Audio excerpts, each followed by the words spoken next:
Bienvenidos a esta puesta al día sobre el complejo escenario económico argentino. Estamos ya a finales de septiembre de 2025.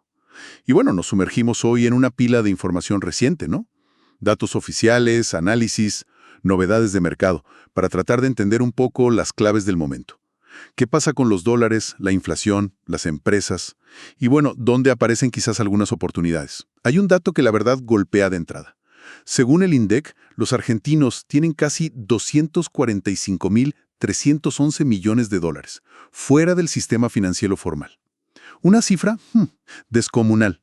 ¿Qué nos dice esto sobre la economía real? Ok, vamos a desgranar un poco este panorama. Sí, es un momento clave, sin duda. Estamos a semanas de las elecciones, las del 26 de octubre, y eso siempre añade una capa de tensión, de incertidumbre.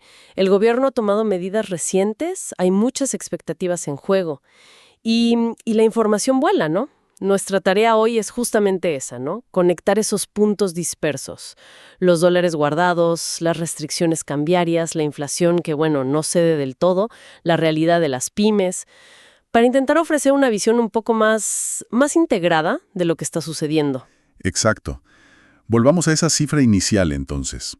Esos casi 245.000 millones de dólares bajo el colchón o fuera del país. El informe del INDEC muestra que incluso aumentó ligeramente en el último trimestre. ¿Es solo desconfianza histórica o hay algo más, digamos, coyuntural que lo explique? Es fundamentalmente un reflejo muy potente de décadas de desconfianza en el peso argentino. Una cultura de dolarización informal muy arraigada, casi una cicatriz económica, te diría yo.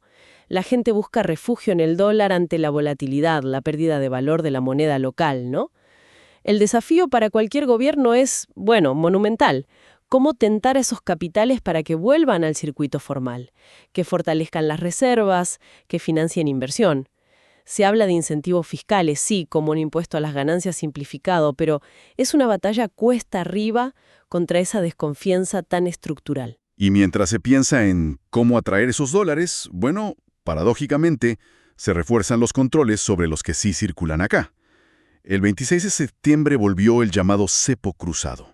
Entiendo que la regla es, si compras dólar oficial, no puedes tocar el MEP o el contado con liquidación por 90 días, ¿correcto? Exacto, esas son las vías legales para dolarizarse vía bolsa. El objetivo es simplemente frenar el rulo, la famosa bicicleta financiera.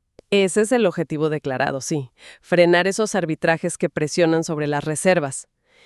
Pero lo fascinante aquí es la tensión que hay debajo, ¿no? Los análisis sugieren que esta medida responde también a presiones del FMI y de Estados Unidos para cuidar las reservas, evitar sobresaltos cambiarios justo antes de las elecciones. Es una señal de control. Pero, casi al mismo tiempo, fíjate, el Tesoro argentino hizo compras importantes de dólares en el mercado. Elevó las reservas brutas de unos 39.300 millones a más de 41.200 millones, en pocos días. Ajá. Entonces, por un lado, más control para el minorista, digamos, pero por otro, el Estado interviniendo fuerte para acumular.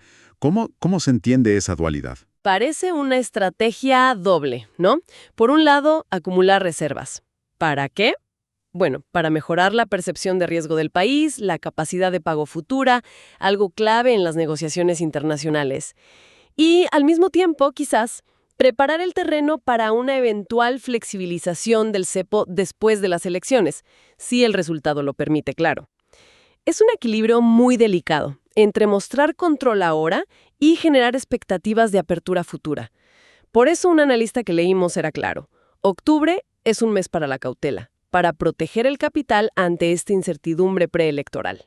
Y en medio de todo esto, el dólar mayorista tuvo una baja. Se ubicó en 1.325 pesos después de conocerse las negociaciones por un posible swap de monedas con Estados Unidos.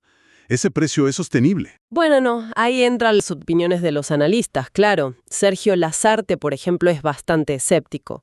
Considera que a 1.325 pesos el dólar oficial sigue siendo una oferta, artificialmente bajo, digamos, y no cree que pueda mantenerse mucho tiempo en ese nivel después de las elecciones. De hecho, su recomendación para inversores es, bueno, seguir aprovechando las altas tasas en pesos, sobre todo las mayoristas. Hace una comparación interesante. Dice que conseguir un rendimiento del 5% en dólares a 90 días con algunas estructuras financieras actuales es un negoción. Mucho más atractivo que ponerle un 7% anual en una obligación negociable que te obliga a esperar 365 días. Sugiere que todavía hay oportunidades en pesos, pero con la vista puesta en un posible ajuste cambiario futuro, ¿no? Claro, esa tensión entre el dólar y las tasas nos lleva directo al corazón de la economía doméstica, la inflación y la situación de las empresas. Vimos noticias sobre una baja en las expectativas de inflación. El promedio para los próximos 12 meses bajó en septiembre a 37,6%. La mediana espera un 30% anual. Pero, ya que es donde me surge la pregunta, ¿cómo puede haber tanta diferencia con la proyección oficial del Banco Central, que espera un 20,9% anual? ¿A qué se debe ese optimismo oficial tan marcado? Es una excelente pregunta y refleja la brecha que suele existir entre las proyecciones oficiales y las del mercado, ¿no?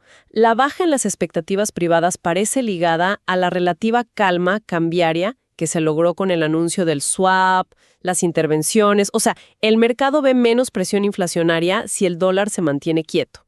Pero los datos reales muestran otra foto. El IPC de agosto fue 1,9% mensual. La inflación interanual sigue en 33,6%. El acumulado del año ya roza el 20%. Entonces, aunque las expectativas cedan un poquito, parten de niveles altísimos. El optimismo del BCR podría basarse en sus propios modelos o quizás en una apuesta política a que las medidas tendrán un efecto más profundo. Pero el mercado por ahora parece más cauto. Un analista decía, hay que seguir la inflación real, no solo las expectativas. Y esa inflación real, sumada a las tasas de interés, está golpeando fuerte. Leímos una declaración muy dura del titular del Consejo Federal de Inversiones, Ignacio Lamote. Dijo, no hay una pyme que resista las tasas actuales. ¿Tan crítica es la situación para las pequeñas y medianas empresas? Lamentablemente sí. Estamos hablando de tasas efectivas anuales para préstamos que se mueven entre el 55% y el 80%. Son tasas que duplican o más la inflación proyectada por el mercado. Es un costo financiero prohibitivo para el capital de trabajo, para invertir, incluso para sobrevivir día a día. Y esto no es solo una percepción, Los datos lo confirman. La industria pyme muestra caídas de producción cercanas al 10% respecto a años anteriores. Las ventas minoristas en agosto cayeron 2,6% interanual. Es un ahogo financiero, la verdad. Pero entonces, ¿qué conexión tiene esto con los dólares bajo el colchón que mencionábamos al principio? Parece contradictorio, ¿no? Sobra liquidez en dólares fuera del sistema, pero falta crédito accesible para las empresas. Es precisamente la otra cara de la misma moneda. Lo que vemos con las pymes es el reflejo directo de esa misma desconfianza que lleva a los individuos a guardar dólares. Esa falta de confianza en el futuro económico, en la estabilidad de las reglas de juego, hace que el crédito sea escaso y caro. Los bancos, las entidades financieras, cubren su riesgo con tasas altísimas. Se crea así un círculo vicioso. La desconfianza impulsa la dolarización informal y a la vez encarece el crédito productivo. Frena la inversión, la recuperación real, más allá de las maniobras financieras de corto plazo. Por eso la MOD pide bajar la tasa a un nivel lógico, cercano a la inflación, dice, para evitar un colapso de la cadena de pagos. Incluso anticipa que podría haber una baja después de las elecciones, pero la urgencia es ahora. Un comentario de analista era brutal. Los activos medidos en dólares están caros, imposible invertir, economía complicada. La reducción de tasas es... Hablemos un poco de los protagonistas de este escenario. Luis Caputo, el ministro de Economía. Una figura central y, hay que decirlo, controversial. Se le reconocen aciertos, ¿no?, como la liquidación récord de divisas del agro tras esa baja temporal de impuestos, la negociación del swap, que trajo calma cambiaria, la mejora en los bonos, pero genera mucho debate. cuál es el balance de su gestión hasta ahora. Sí, Caputo tiene una reputación bien ganada como un operador financiero hábil, un trader, digamos, capaz de realizar maniobras audaces y efectivas en el corto plazo para sortear crisis puntuales. Los ejemplos que mencionaste son prueba de eso. Sin embargo, las críticas apuntan a la falta de un plan económico más estructural, más previsible. Se le cuestiona la intervención constante en los mercados que genera incertidumbres sobre las reglas de juego a mediano plazo. También hubo polémica por el crecimiento de su patrimonio personal declarado, ¿recuerdas? Entonces, la gran pregunta que surge y que plantean varios análisis es sobre la sostenibilidad de este enfoque. ¿Es un gestor de crisis brillante, pero sin soluciones de fondo, o sus medidas son parte de un plan más largo que aún no se devela? Esto plantea una pregunta importante sobre el rumbo económico postelectoral, ¿no? Y justamente sobre ese rumbo postelectoral, leímos que Sergio Lasarte especula incluso con una posible salida de Caputo si el oficialismo no tiene un buen resultado. ¿Qué implicaría eso? Bueno, según esa visión, una derrota electoral podría gatillar la salida de Caputo. Un sinceramiento del tipo de cambio, o sea, un salto del dólar oficial, y un posible giro hacia una política más enfocada en la revolución productiva, algo que distintos sectores vienen reclamando. Es una especulación, claro está, pero refleja la percepción de que el modelo actual está muy atado a la figura del ministro y a la coyuntura electoral. ¿Y qué pulso se siente entre los empresarios? Vimos una encuesta a 263 CEOs y altos directivos. Hay un 58% que cree que la economía mejorará en los próximos 12 meses y un 57% que proyecta facturar más. Suena optimista, ¿no? ¿Suena optimista? Sí, pero con un freno de mano puesto, porque el dato clave de esa misma encuesta es que el 42% teme una menor rentabilidad. Es decir, esperan vender más, quizá por la propia inflación, pero ganar menos. Y cuando les preguntan por los principales problemas, ¿qué mencionan? Costos, energía, materias primas, salarios, también la incertidumbre económica general y las dificultades financieras. Proyectan una inflación del 32% y un dólar a 14,900 pesos para 2025, bastante por encima de las metas oficiales. Ajá. Entonces, ese optimismo inicial es más bien una expresión de deseo o una inercia, digamos. Yo diría que es un optimismo cauto, casi obligado, ¿no? Los empresarios necesitan proyectar crecimiento, pero son muy conscientes de los obstáculos. La preocupación por la rentabilidad es la luz amarilla intermitente. Su capacidad para sostener ese optimismo y traducirlo en inversión real dependerá crucialmente de que se logre domar la inflación y los costos operativos, lo que nos devuelve a los problemas estructurales que venimos comentando. Claro. Y bueno, en medio de todo esto siempre surgen alternativas o novedades en el mercado, ¿no? Desde hoy mismo, por ejemplo, se pueden operar nuevos CDRs en la bolsa local. TQQQ, BXX e ITA. Para quien no está tan familiarizado, ¿qué tipo de apuestas representan estos instrumentos? Sí, son instrumentos para perfiles de inversor muy específicos, y con alta tolerancia al riesgo.